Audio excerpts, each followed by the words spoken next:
Good day. It's Rita from Gringo to Tico, and we're going to talk today about purchasing your perfect property in Costa Rica.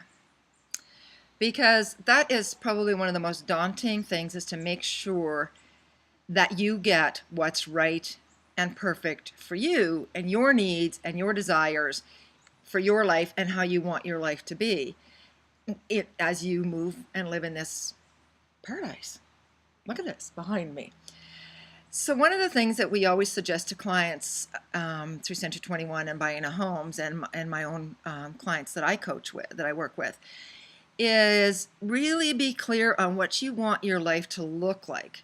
I've got a good friend who moved here 30 some years ago with a group of friends, and they were moving to paradise. They were leaving North America in the 70s, and they wanted to go to a country where there was no army, and it was going to be peace, love, and paradise. And they forgot, one of the things they will often say is they forgot to talk about what paradise looked like for them.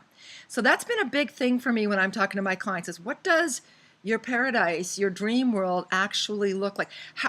And more than what it actually looks like, how are you going to feel inside of that? What do you want it to feel like every morning when you get up and you come out and you make your coffee and you go sit and watch the sunrise, or in the evenings when you're having that cocktail or glass of wine and watching the sunset? What do you want it to feel like? What do you want that view to be like? And then, of course, it's, can you afford it, right? If you really want that whitewater ocean view, that 360 amazing view, understand that there's not a lot of land that has that, and you're going to pay for it. You know, you're not going to get that lot for 40 or 50,000. It's going to be 120 and up to over 200,000, depending on the size and where it's at, right? So it's understanding, I want it to look and feel like this, but what's my budget? Okay. We prefer the jungle. We've got our beautiful mountain with the waterfall coming down it over here, and we've got this beautiful yard that we created with jungle and the river right there. This morning, I was sitting here having a coffee. I could hear the surf because we're about 3 miles inland. I could hear the surf. I could hear the river because we've got a river that runs on the edge of our property, and there was probably 20 or 30 different kinds of birds making song. It was cacophony almost. You know, that's the things that matter to me. That's the things that are important to me. I love the sound of running water. I don't need to be right beside it. I don't need to see it. That's me. Other people, you may have totally different needs and desires. So it's really important to know this, and also to understand Costa Rica has about 42, at least, microclimates. And those microclimates have microclimates inside of that. For example, here in Upper Hotel, we live in what's called phase 4 and 5. The names haven't changed since the developer developed it. And we have different weather patterns than they do over there across the mountain a ways in phase 8, or way over there in what we call phase 9 and phase 11. We get totally different weather. It might be raining there, it's not here. It might be sunny. I had friends who were living in phase 9 over there to the east of us for a long time, and they could see our roof, and they knew that we were in the morning sun, and they weren't.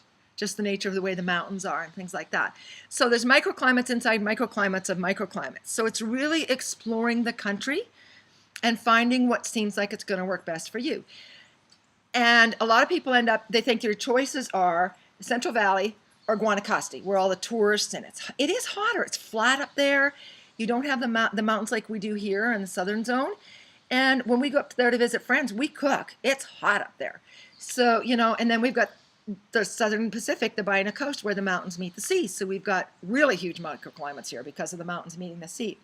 So understand you have more choices than what you see broadly on the internet, where they talk about beach or Central Valley mountain living. There are more choices than that.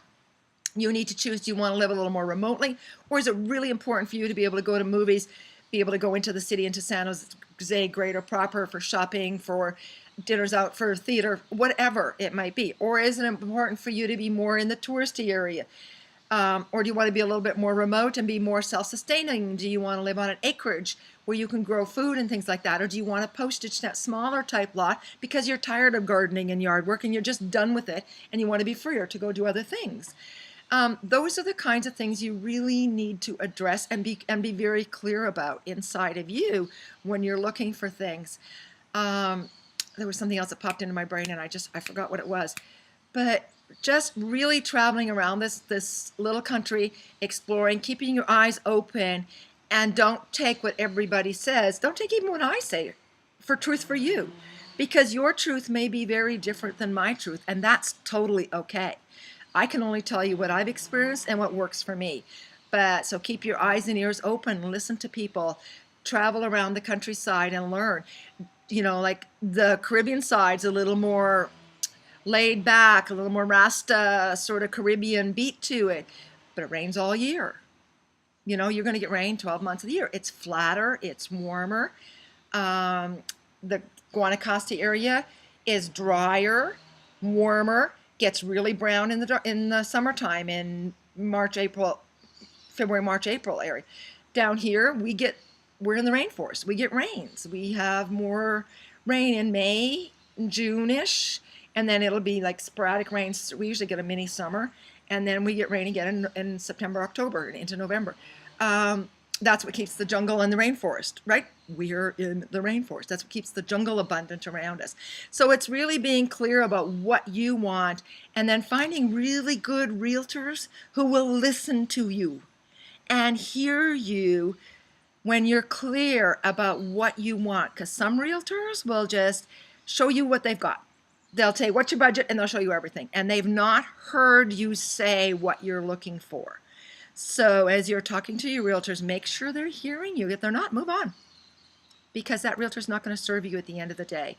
So I always tell people, if you're coming down here for the first time, you know, spend a month, because in 2 weeks or a week, you're not going to see and experience it. What happens one day might not happen the next. You need to be spending some time and touring around and go, oh, this, and you'll know when it hits you. It's like, oh, I like this area better. Now I can explore this area, rather than trying to define it all in one trip. But, you know, get it down to an area. Go up to the Central Valley. Go to Guanacaste. Go over to the Caribbean side. Come over here to the Southern Zone. You can go further south, down to Pavones and Zancudo. There's lots of surfing and great things down there. You know, explore it and then figure out which area generally suits you. And then come back and set another trip and explore that area more definitively, right? Until you find what works for you. One of the things I always tell people, don't expect your houses, and you don't want your house to look North American. You want more outdoor living space. The more outdoor living space you can have, the better you're going to like it and the happier you're going to be.